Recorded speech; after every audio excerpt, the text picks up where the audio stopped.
আমরা কি প্রকৃত মুসলমান? আমরা কিভাবে বুঝি?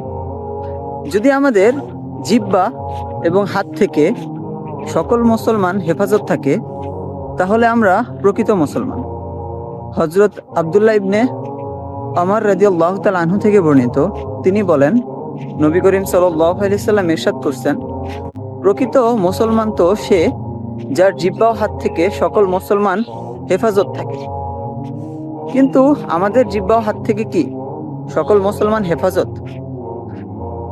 আমরা তো কত মিথ্যা কথা বলি, আমরা অন্যকে বিনা কারণে ফাঁসিয়ে দিই, আমরা আমাদের হাত দিয়ে অন্যকে বিনা কারণে জুলুম করি এবং বিনা কারণে মারি।